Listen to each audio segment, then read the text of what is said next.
Dovolte mi vás přivítat ve firmě VUTS akciová společnost.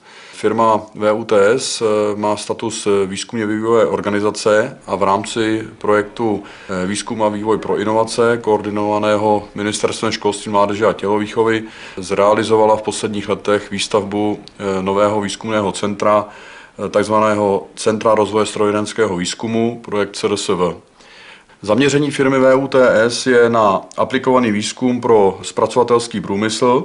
Našimi oblastmi, které našim partnerům nabízíme, jsou matematické výpočty a modelování, mechatronické systémy a aplikace, návrh a konstrukce strojů a strojních zařízení, zejména se jedná o jednoúčelové stroje a zařízení. Další oblastí, kterou se zabýváme, je textilní technika. Již dlouhodobě se zabýváme vývojem a výzkumem strojů z oblasti tkací techniky. Vznikly v našem ústavu takové převratné vynálezy, jako je například tryskové tkaní. Byl tento systém patentován v 50. letech jako první na světě. Vedle výstavby Centra rozvoje strojírenského výzkumu CRSV bylo vystaveno též takzvané laserové aplikační centrum. Je to synergický efekt výstavby CRSV.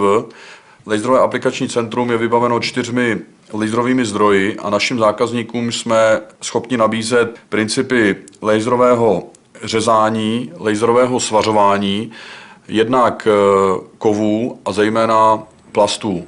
Zaměřujeme se v poslední době na laserové svařování plastů, neboť se jedná o nový trend a velmi žádanou oblast od našich zákazníků. Dále našim zákazníkům nabízíme laserové kalení. Je to aktivita vhodná zejména třeba pro nástrojárny. Disponujeme též laserovou kabinou, kde máme umístěného 6osého robota od firmy KUKA a na tomto robotu máme umístěny 2 hlavy. Jedna hlava je pro laserové kalení, jedna je pro laserové sváření. Dále můžeme nabídnout našim zákazníkům práškové navařování, to znamená, když máte rozbitou třeba nějakou formu nebo nějaký složitý díl, tak není potřeba ho vyrábět celý znova, ale dá se tato uražená hrana nebo prasklá forma práškem zavařit. Centrum CRSV je též špičkově vybaveno svými laboratořemi. Disponujeme zejména dynamickou zkušebnou a hlukovými komorami. V dynamických zkušebnách jedna z nich je též teplotně temperovaná. Proměřujeme stroje na vibrace.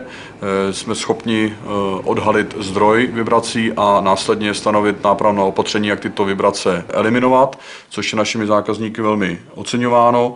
Co se hlukových komor týče, tak jsou dvojího typu. Jedna je poloodrazová, je to největší komora v České republice, kde proměřujeme zase stroje a zařízení na hlučnost. A druhá je dozvuková. V dozvukové komoře měříme prostupnost hluku jednotlivými materiály. Co se vybavení prototypové dílny týče, jsme špičkově vybaveni na výrobu prototypových dílů. Disponujeme 5osými obráběcími centry, ať už to jsou frézky, brusky, soustruhy. To, co si sami zkonstruujeme a vyvineme, můžeme na těchto strojích pak realizovat do fáze prototypu nebo funkčního vzorku. V rámci vlastního vývoje jsme vyvinuli též brusku tvarových dílů a frézku 3D šablon na tvarové díly. Za brusku tvarových dílů jsme v roce 2012 dostali čestné ocenění na brněnském strojírenském veletrhu. Naší ambicí je stát se regionálním centrem výzkumu a vývoje v oblasti zpracovatelského průmyslu nejen v České republice, ale i v evropském měřítku.